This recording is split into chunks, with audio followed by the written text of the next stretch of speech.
नमन ज्योति की अनोखी प्रेम कहानी। नाम सुन के क्या लगता है आपको? प्यार का एहसास क्या होता है? तो चलिए आज हम आपको बताते हैं प्यार का एहसास का मतलब क्या होता है। ये कहानी एक रईस परिवार की लड़की जिसका नाम ज्योति है और दूसरी ओर एक मध्यम परिवार का लड़का जिसका नाम नमन है।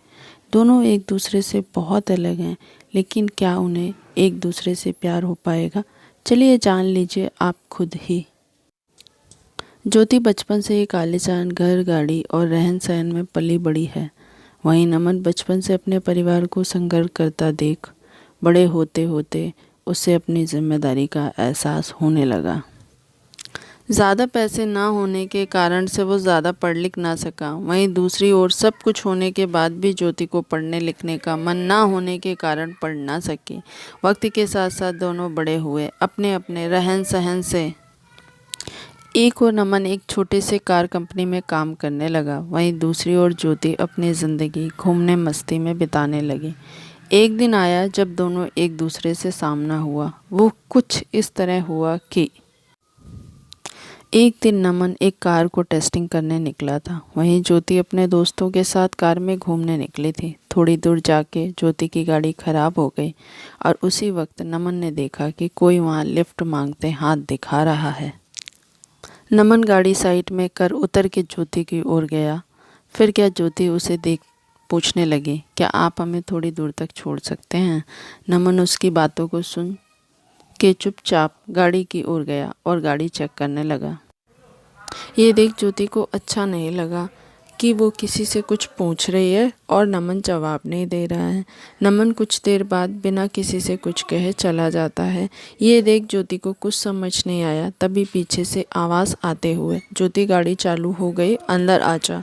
ये सुन ज्योति उससे शुक्रिया करने जाती है, तब तक नमन निकल चुका था। ज्योति फिर गाड़ी में बैठ चली गई।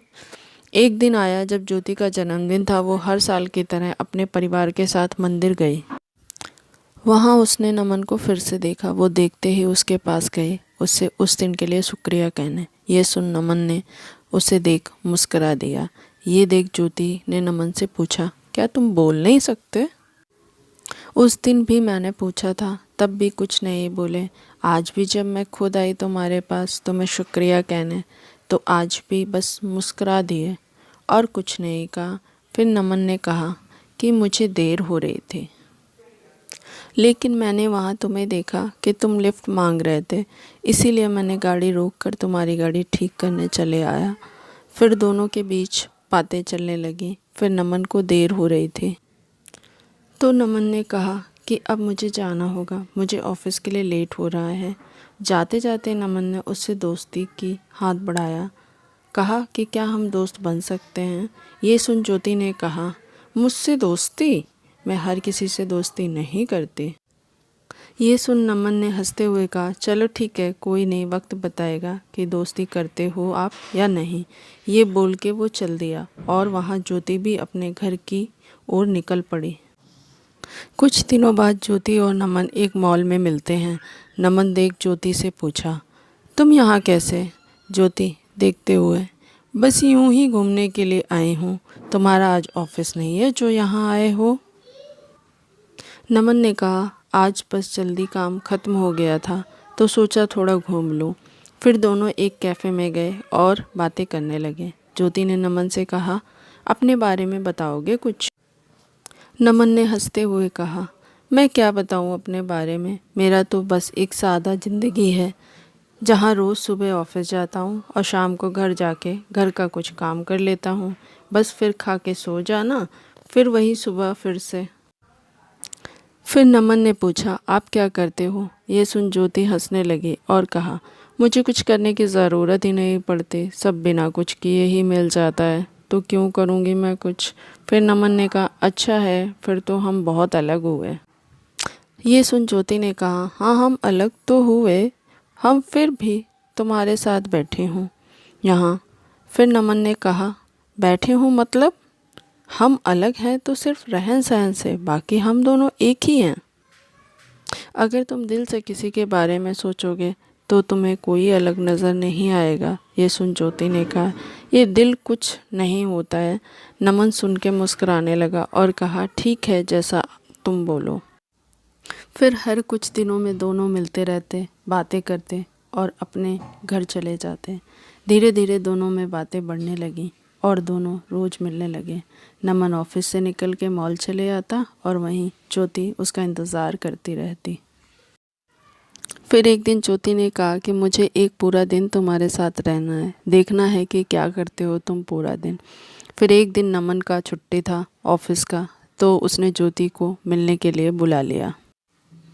फिर नमन हमेशा की तरह पहले मंदिर गया, फिर वहाँ से आने के बाद मैदान गया जहाँ छोटे छोटे बच्चे खेल रहे थे।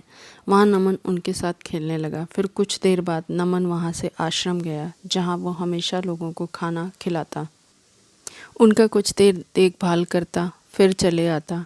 फिर वहाँ से निकलने के बाद अपने घर आया और अपनी माँ को बिठा के घर का बचा हुआ काम ख़त्म किया। फिर रात हो गई और उसने ज्योति को घर छोड़ आया और कहा, ये रहता है मेरा छुट्टी का दिन और यही है मेरी आम जिंदगी, जहाँ जितना हो पाता है उतना मैं करने की कोशिश करता हूँ। ये सुन ज्योति बिना कुछ कहे चली गई और पूरी रात सोचती रही। ऐसे भी लोग होते हैं जहाँ अपना छोड़ दूसरे के बारे में इतना सोचते हैं। और एक मैं हूँ जो आज तक अपने माँ पापा की मदद तो दूर, आज तक पूछा भी नहीं कि वो कैसे हैं, वो करते क्या हैं। ये सब सोच ज्योति भावुक हो गई और अपनी माँ के पास चली गई। उसने देखा माँ उसकी काम कर रही होती है। जैसे ही वो माँ पुकारती है, माँ वहाँ से, क्या हुआ, कुछ चाहिए तुम्हें, बोलो। ये सुन ज्योति और भावुक हो गई और माँ को कहते हुए, नहीं कुछ नहीं, बस यूं ही आई थी, और वहाँ से चली गई। बस वो पल था जब ज्योति को एहसास हुआ कि सच में दिल से सोचने वाले लोग होते हैं। फिर क्या मानो ज्योति की दुनिया ही बदल गई। अगली सुबह वो पापा के पास गई और कहने लगी, आज से मैं भी आपके साथ ऑफिस जाऊंगी, मुझे भी आपके काम का बोझ उठाना है। और ये सुन पापा सोच रह गए कि क्या हो गया, मेरी बेटी को आज इतने सालों बाद अचानक ये ख्याल कैसे आया। और अंदर ही अंदर खुश भी हो रहे थे कि उनकी बेटी अब बड़ी हो रही है, अपनी जिम्मेदारी समझने की काबिल बन गई है। बस फिर शाम को हमेशा की तरह वो नमन से मिलने चली गई। बस फ़र्क इतना था, आज की हमेशा वो घर से आती थी, आज वो ऑफिस से आई है। ये देख नमन को खुशी हुई और उसने ज्योति से पूछा, तो दिल होता है ना। ये सुन ज्योति हंसने लगी और उससे माफ़ी मांगते हुए उससे फिर से शुक्रिया कहा कि उसकी वजह से आज वो अपने आप को पहचान पाई कि उसकी ज़िंदगी क्या थी और वो किसे समझ बैठी थी। आगे का तो आपको समझ आ गया होगा क्या हुआ रहेगा। हर कहानी की तरह दोनों को अंत में एक दूसरे से प्यार हो गया और दोनों एक दूसरे के साथ रहने लगे। नमन को एक साथी की ज़रूरत थी जो उसे समझे, प्यार करे, और ज्योति को सच्चाई की एक जिम्मेदारी की ज़रूरत थी जो उसने नमन ने दिखा दिया।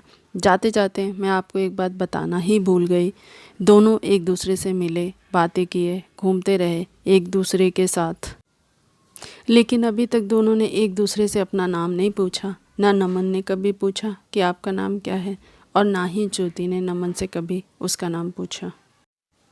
तो इस कहानी का अर्थ यही था कि किसी की पहचान जानना या पूछना ज़रूरी नहीं, ज़रूरी बस यह है कि आप बिना जाने कितना उस पर यकीन करते हो और उसकी मदद करते हो। ज्योति एक ऐसी लड़की थी जिसे हमेशा से घूमना, मस्ती करना, ये सब में अच्छा लगता, और नमन एक ऐसा लड़का था जिसे हमेशा से उसकी जिम्मेदारी उसे पकड़ी रहती। दोनों एक दूसरे से काफ़ी अलग थे, लेकिन अंत वही एक दूसरे के लिए बन गए।